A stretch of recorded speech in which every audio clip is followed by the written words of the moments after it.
De retour dans l'Africa Newsroom pour la deuxième partie. Nous sommes toujours en compagnie de Jean-Marie Talley, délégué du groupement interpatronal du Cameroun en France, et de nos éditorialistes Grâce Nkindi Kiza et Jemal Taleb. Tout de suite, le dossier du jour.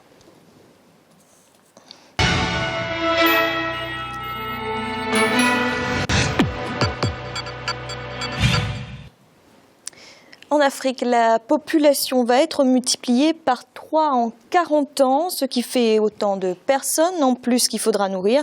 Et si le continent veut atteindre l'autosuffisance alimentaire, l'industrie agroalimentaire apparaît comme un acteur incontournable. Le secteur est d'ailleurs en pleine expansion. Birama Saonera. L'agroalimentaire prend de plus en plus forme en Afrique. L'évolution démographique et les crises alimentaires imposent une réforme de l'agro-industrie africaine. Des solutions existent et selon de nombreux observateurs, elles reposent en grande partie sur le secteur privé. L'Afrique subsaharienne va connaître une révolution démographique sans précédent. Sa population va tripler en 40 ans. Aujourd'hui, et plus encore demain, la stabilité du continent repose sur le développement du secteur agricole et agro-industriel. En Mauritanie, au Zimbabwe et au Nigeria, des initiatives naissent tous les jours dans le secteur privé pour valoriser le consommé local. Comment ces initiatives sont-elles mises en place? Avec quel financement? Sont-elles viables à long terme? Le secteur agroalimentaire enregistre une croissance remarquée sur le continent africain. Il englobe l'ensemble de la chaîne de valeur depuis la production agricole en passant par la transformation secondaire, la distribution et la vente aux consommateurs. Aujourd'hui, le secteur offre de plus en plus de possibilités lucratives aux entreprises locales. En Mauritanie, l'agroalimentaire constitue l'un des secteurs dans lesquels l'industrie locale mauritanienne s'illustre. Installée à Nouakchott, la capitale, Tiviski est l'une des 3 sociétés de fabrication de produits laitiers. Avec environ 300 salariés répartis dans le pays, aujourd'hui, l'entreprise produit 65% de lait fabriqué au niveau local. Nous produisons chez nous 20 000 litres de lait composé de lait de vache, lait de chamelle, lait de chèvre. Et nous faisons du lait pasteurisé et tous les autres dérivés du lait. Donc avec cette production que nous faisons tous les jours, que nous fournissons sur ce marché, qui est le marché local mauritanien, nous avons toujours des difficultés pour satisfaire ce marché, et ce malgré nos 3 centres de collecte et nos 3000 éleveurs qui nous fournissent du lait tous les jours, donc matin et soir. Au Zimbabwe, les produits laitiers occupent une place centrale dans les efforts de croissance économique. Dans ce pays d'Afrique australe, les entreprises privées sont de plus en plus présentes dans le secteur agroalimentaire. Avec une production quotidienne de 22 000 litres de lait et une capacité de stockage de plus de 140 tonnes, la société Alpha et Omega Dairies veut raffermir sa présence sur le marché national et international. Alpha et Omega Dairies emploient aujourd'hui plus de 300 personnes. Nous produisons chaque jour près de 22 000 litres de lait et nous envisageons de produire d'ici au mois de février 2016 entre 240 000 et 250 000 litres de lait par jour. Autre pays, autre réalité. Au Nigeria, le secteur de l'agroalimentaire connaît également un essor considérable. De plus en plus d'usines sont créées et les jeunes s'y lancent. C'est le cas d'Afiong Williams, une jeune entrepreneur qui est aujourd'hui en passe de devenir l'une des plus jeunes milliardaires du Nigeria. Avec sa société de traitement des fruits, Réel Fruits, elle conditionne, marque et traite les fruits locaux. Lancée en 2012 avec un investissement initial de $100 000, l'entreprise compte aujourd'hui 17 employés. Je me suis intéressée au secteur pour un certain nombre de raisons. D'abord, je crois qu'il y a une opportunité inexploitée dans la valeur et la transformation des matières premières. Et je crois aussi que c'est un secteur très prometteur. Il regorge d'énormes potentialités. Ce qui est important pour moi en tant qu'entrepreneur, c'est de pouvoir jouer ma partition dans l'industrie en créant beaucoup d'emplois. En Afrique, les entreprises locales qui s'activent dans le secteur agricole sont aujourd'hui confrontées à de nombreux défis, parmi lesquels la concurrence avec les sociétés étrangères. À cela s'ajoutent les coûts élevés de la production. On a deux problèmes majeurs. Un problème qui est endogène, l'autre qui est exogène. L'exogène, c'est tous les produits que nous avons qui abondent le marché, qui ne sont pas forcément des produits de bonne qualité, et surtout dans le domaine laitier, et qui faussent la concurrence, qui inondent le marché. Et je pense que l'État a pris des mesures actuellement qui est le relèvement de la taxe. Et il y a d'autres problèmes endogènes comme comme je l'ai dit tantôt, qui sont dus aux coûts de facteurs de production, qui sont élevés par rapport à ce qu'on voit dans la sous-région. Pour assurer sa sécurité alimentaire, le développement de l'industrie locale sur le continent africain demeure une condition sine qua non, mais pour y arriver, il faudra un meilleur investissement en ce qui concerne les infrastructures de base. La production de crèmes glacées et de chocolat représente 20% des activités de l'entreprise zimbabwéenne Alpha et Omega de Ruse. Aujourd'hui, elle souhaite acquérir des équipements de pointe pour une plus grande rentabilité et amortir les coûts de sa production laitière. Nous sommes la seule usine au Zimbabwe qui produit du lait de ce type parce que nous ne récupérons pas du lait auprès d'autres producteurs pour des raisons sanitaires et de qualité. Pour le moment, nous ne pouvons pas parler d'importants bénéfices compte tenu du fait de ce que nous gagnons. Nous le réinvestissons dans l'achat d'équipements de qualité. L'électricité représente également un grand défi pour le développement du secteur agroalimentaire en Afrique. Autre défi, la fiscalité. Certains pays du continent ont fait des efforts dans ce domaine. En Mauritanie, le droit fiscal sur l'importation des produits laitiers est estimé à 20%, mais beaucoup estiment qu'il faudra encore bien plus pour soutenir l'industrie locale. Beaucoup de pays protègent leur industrie. Et nous ne demandons pas moins. Nous demandons que les produits fabriqués en Mauritanie soient protégés comme le font beaucoup de pays, par des textes, par un enlèvement des droits de douane. Sinon, l'industrie nationale qui est facteur d'emploi finira par fermer. Aujourd'hui, le secteur industriel connaît de grandes difficultés. Selon des observateurs, les pays africains doivent résoudre les problèmes structurels liés au secteur agricole pour la prospérité de l'industrie alimentaire. Plusieurs États encouragent déjà les investissements dans ce secteur. Des partenariats entre les entreprises locales sont aussi nécessaires pour la dynamisation de l'agroalimentaire. Le marché en Afrique est déjà prêt, mais la question reste de savoir comment les entreprises locales peuvent créer un lien direct qui permettra de répondre aux besoins du marché. Selon une étude publiée en 2013 par la Banque mondiale, les agriculteurs et les entreprises agroalimentaires d'Afrique pourraient générer un marché de l'alimentaire de 1 000 milliards de dollars à l'horizon 2030. Jean-Marie Talley, quel est aujourd'hui le potentiel de l'industrie agroalimentaire en Afrique? Alors, avant d'arriver sur le potentiel de l'industrie agroalimentaire en Afrique, il faudrait se rendre compte que le secteur agroalimentaire en Afrique est le premier secteur de forte croissance.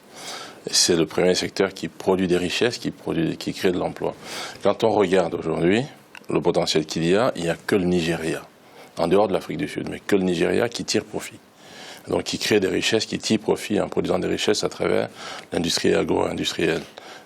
Ce qui se passe, c'est que le potentiel africain en termes de capacité de production est énorme, en termes de capacité d'absorption également.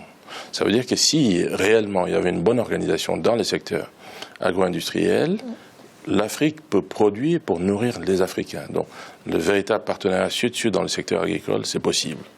Produire au sud de l'Afrique subsaharienne pour nourrir le nord de l'Afrique également. C'est possible et inversement.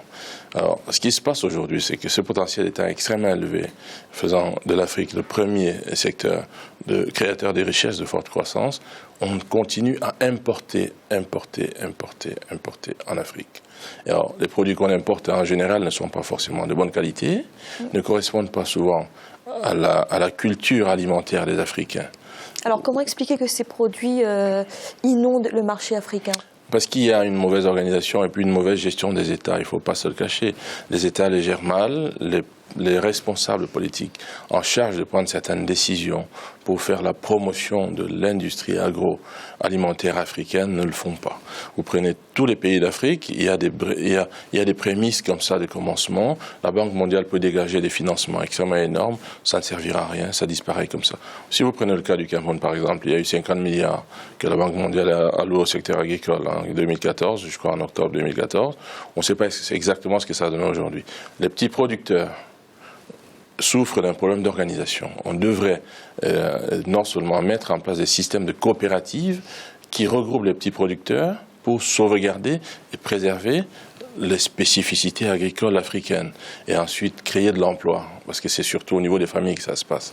Il y a l'un des éléments le plus important, c'est la sécurisation du foncier, la sécurité du foncier. Ça ne l'est pas en Afrique. Vous voyez, les grands groupes se rachètent entre eux. Vous prenez le Sénégal, vous prenez le Maroc, ainsi de suite, vous allez vous en apercevoir. Les secteurs qui boostent les croissances, ou en tout cas les secteurs qui montent en croissance en Afrique, vous aurez le secteur brassicole. Ça veut dire le Cameroun, par exemple, vous allez voir l'UCB ou les brasseries du Cameroun. Ce sont ces secteurs-là qui fabriquent un peu donc, la boisson. Vous avez, là, on a essentiellement parlé du secteur du lait. Beaucoup de secteurs du lait. Mais il n'y a pas que le lait. Il y a tous les autres. Vous avez des jus de fruits qu'on néglige considérablement. Donc, il n'y a pas d'infrastructure. On cultive, on peut produire au maximum avec ce potentiel-là dans des zones les plus reculées, mais il n'y a pas d'accès. Il n'y a pas d'électricité. Donc ça, c'est un phénomène extrêmement capital. Ça veut dire quoi? Que le secteur de l'agroalimentaire aujourd'hui est mal structuré? Est mal structuré, est négligé, n'est même pas pris en compte pour beaucoup. Vous n'avez pas de route pour y aller. Vous n'avez pas d'électricité pour mettre en place un minimum d'entreprises, de générateurs. Il n'y en a pas. Donc à partir de ce moment-là, vous ne pouvez pas penser un seul instant conserver les produits que vous produisez. Et donc, vous ne pouvez pas penser les transporter vers les secteurs urbains, dans les secteurs fortement urbanisés ou pour l'exportation. Donc, ça pose de sérieux soucis. Or, nous avons des politiciens, des politiques, des responsables qui nous tiennent des grands discours et qui restent dans les grands discours. Et qui font de l'Afrique, au lieu qu'on devienne une zone de forte croissance à travers l'agro-industrie, on est plutôt une zone de forte croissance en discours politique. Et c'est ça qui pose problème. Gracia, est-ce que les mesures fiscales s'imposent aujourd'hui pour favoriser les produits locaux? Oui, les mesures fiscales et douanières aussi s'imposent pour protéger d'abord. Au niveau fiscal, c'est normal, il faut baisser les impôts pour ceux qui veulent vraiment produire à partir de la matière première locale, notamment les produits des paysans. Et aussi essayer, disons, de protéger cette industrie naissante à travers les tarifs douaniers, même si c'est bien que maintenant il y a des ensembles au niveau des sous-régions, mais c'est toujours en Afrique, ce sont des ensembles qui sont en Afrique, c'est par rapport aux produits qui viennent hors de l'Afrique, parce qu'il faut protéger. Si on ne protège pas, il y a tous les pays, pratiquement tous les pays du monde, même le pays le plus libéral comme les États-Unis, protègent leur marché, produits alimentaires. Vous savez bien que par exemple la France, on ne peut pas exporter le fromage ou les crus aux États-Unis alors qu'ils en consomment, c'est-à-dire qu'ils produisent localement. Nous aussi, au niveau de l'Afrique, on doit essayer de protéger son marché parce que quand on protège le marché, surtout l'industrie agroalimentaire, on protège nos paysans, ceux qui produisent dès le départ, on protège aussi nos emplois, ceux qui travaillent dans des usines, on protège aussi, disons, nos budgets, parce que ça permet aussi, disons, ils vont payer les impôts, ça va rentrer au niveau des impôts. Mais il faut toujours savoir aussi que avec l'industrie agroalimentaire, on arrive à éviter le gaspillage. Dans beaucoup de pays, il y a beaucoup de pays où on produit des tomates qu'on n'arrive pas à consommer, on les jette. Il y a des endroits, notamment en RD Congo, des endroits, notamment dans le Kivu, on produit beaucoup de lait qu'on ne peut pas transformer et qu'on va finalement, si on ne le consomme pas, on est obligé de le renverser. Alors qu'il y a d'autres régions qui en veulent. Donc c'est finalement, c'est une façon de les transformer, de nourrir les Africains. On ne pourrait même pas importer ces produits et essayer vraiment, on n'aurait même pas, si on arrivait à, disons, à avoir une industrie agroalimentaire qui est très développée, on ne pourrait même pas parler de famine en Afrique parce qu'un pays pourrait nourrir d'autres pays. Gemma, le secteur privé peut-il seul faire fonctionner cette industrie agroalimentaire ou est-ce qu'il faut que les États interviennent pour le structurer? Je crois que c'est un ensemble, il faut et les uns et les autres. Mais enfin, quand on parle de pays, il y a 54 pays, donc il y a 54 politiques différentes et c'est très difficile de définir une politique agricole commune pour 54 pays quand les États n'en ont pas la volonté. Et ici et là, s'ils n'en ont pas la volonté. Le continent africain, on était 54 pays, tous colonisés, c'est-à-dire qu'on fonctionnait en économie coloniale. Les productions des uns vont chez les autres. D'ailleurs, très souvent, les économies des pays lointains ou de colonies lointaines approvisionnaient les pays du continent africain.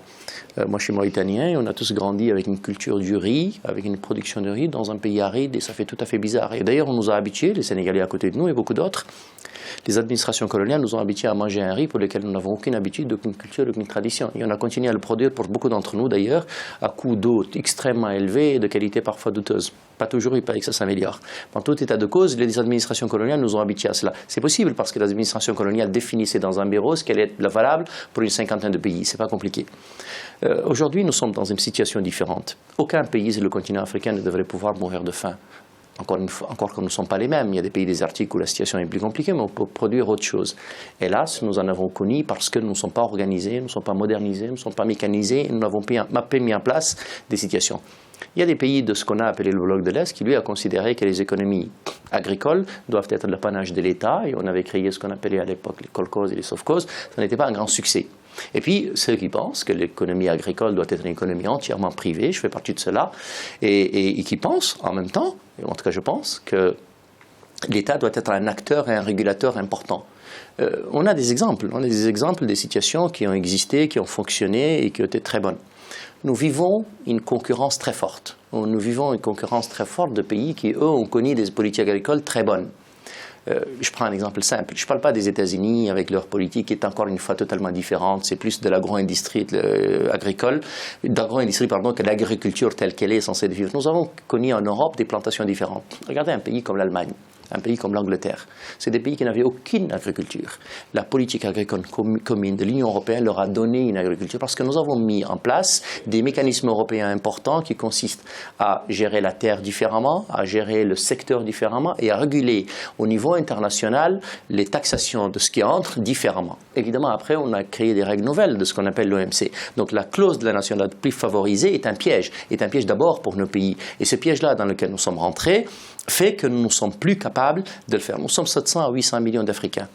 Nous avons la possibilité de créer de la valeur et de l'emploi avec l'économie que nous avons. Nous avons pour cela besoin de moderniser nos agricultures, nous avons besoin de réguler le foncier, Jean-Marie l'a dit, et puis nous avons besoin un tout petit peu de mutualiser dans les pays où cela est possible. Encore une fois, c'est compliqué de mutualiser de la Mauritanie au Zimbabwe, mais on peut faire du Zimbabwe dans le pays à côté, de la Mauritanie dans un pays à côté. Je vous donne un exemple simple et j'en aurais fini.